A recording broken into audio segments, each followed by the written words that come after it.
અસામાજિક પ્રવૃત્તિ પર સરકારના આદેશ બાદ પોલીસે કડક કાર્યવાહી શરૂ કરી છે।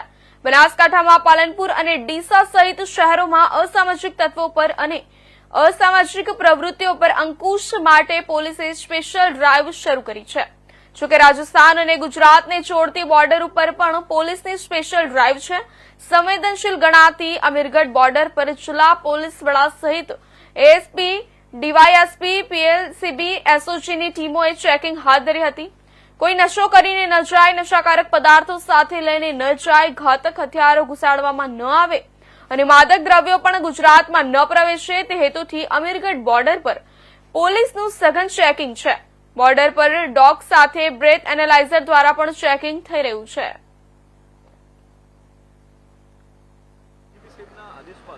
ગુજરાતની અંદર પ્રવેશતા તમામે તમામ ચેકપોસ્ટો ઉપર પોલીસ દ્વારા એક સઘન ચેકિંગ હાથ ધરવામાં આવેલું છે। હાલમાં બનાસકાંઠા પોલીસ દ્વારા 223 જેટલા ગુંડા તત્વોની યાદી બનાવી દરેક પોલીસ સ્ટેશન વિસ્તારમાં અમારા દરેક પોલીસ સ્ટેશન એની ઉપર કડકમાં કડક કાર્યવાહી કરી રહ્યું છે।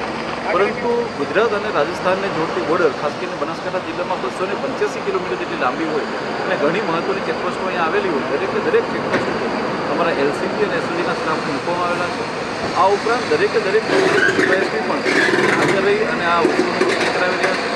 ખાસ કરીને રાજસ્થાનમાં તો જ્યારે લોકો પ્રવેશતા હોય છે ત્યારે એ લોકો લીકરનું સેવન કરીને આવતા રહ્યા હોય છે। એ વખતે એ લોકોને બ્રેથ એનાલિઝર દ્વારા ચેક કરવામાં આવે। એસઓજીની ટીમને સ્નિફર ડોગ આપી અને એ લોકો એનડીપીએસની વસ્તુઓ ચેક કરી શકે તેના માટે પણ ટીમને મૂકવામાં આવેલી છે। આ સિવાય દરેક વ્હીકલનું ચેક કરવામાં આવે જેથી કરીને કોઈ પણ માદક પદાર્થો જે ગુજરાતમાં આવી શકતા હોય એ તમામને રોકવામાં આવે। તમામ વ્યક્તિઓ ઉપર કાયદેસરની કડકમાં કડક કાર્યવાહી કરવામાં આવે।